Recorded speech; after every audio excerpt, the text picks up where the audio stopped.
Our top story, the Republican-backed proposal to make Kentucky safer is raising concerns even among one conservative criminal justice group. Hello, everybody, and thanks for joining us. I'm Doug Proffitt. And I'm Shay McAllister. Also tonight, one of the bill's strong supporters admits to us the extensive bill does have some drawbacks. Senior reporter Isaiah Kim Martinez has been following the developments in Frankfort. Isaiah, this bill is no stranger to pushback. Well, Shay, you're absolutely right, and neither are its sponsors. House Bill 5, also known as the Safer Kentucky Act, is now destined to become law. But that's not without questions whether it'll be effective, particularly given the officer shortage we're seeing across departments. House Bill 5 is amended, is passed. Every step of the way, Kentucky's sweeping anti-crime bill has simultaneously seen major support. I don't care about the data. I don't. Crime is too high in Kentucky. And opposition, including in its passage on the Senate floor. And instead of addressing anything that is a root cause of crime or will actually make our community safer, it just locks people up. But Joey Comley, I'm a career soldier turned lawyer, seen here testifying about House Bill 5, shares another perspective. You do not deter criminal activity by the threat of punishment. The threat of getting caught? Absolutely. Absolutely. Comley is the Kentucky State Director for Right on Crime, an advocacy group pushing for conservative criminal justice solutions. He believes in stiff consequences for violent offenders, but tells me without the proper staffing, this bill won't effectively prevent violence. And I think until we plus up the number of police officers, until we enhance some of their training, until we add detectives, we're really never going to get ahead of crime such that we're deterring it.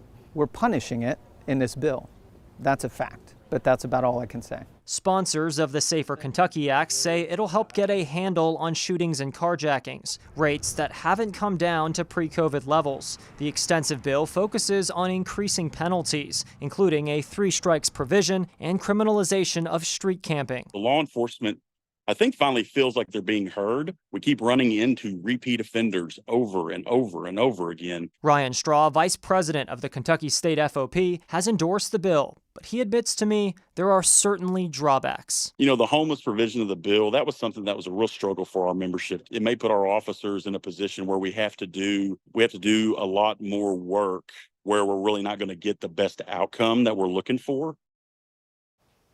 An important note here, both Comley and Straw believe even if it becomes law, this will not be the Safer Kentucky Act's final form. They predict some substantial tweaks in the years to come. So we're potentially talking about more time and resources spent in future legislative sessions. Doug. Isaiah, thank you very much. Continuing our coverage today, we asked Kentucky Governor Andy Beshear about the Safer Kentucky Act and whether or not he's going to sign the legislation if it comes across his desk. He says he hasn't seen the most recent version of the bill, but one aspect of it right now is causing him to ask some questions. We expect if House Bill 5 becomes law, there's going to be a significant increase in corrections costs. Our budget does not include those, and there's an actual limitation for what overruns can be without calling a special session of the General Assembly. So if they're going to ask the executive branch to house more inmates, they're going to need to provide the funding to do it. The governor also said while he wants Kentucky to be a safer place, he needs to make sure the legislation actually accomplishes that goal. Right now, an amended version of the bill sits in the Kentucky House for final approval. If passed, it will then head to Beshear's desk.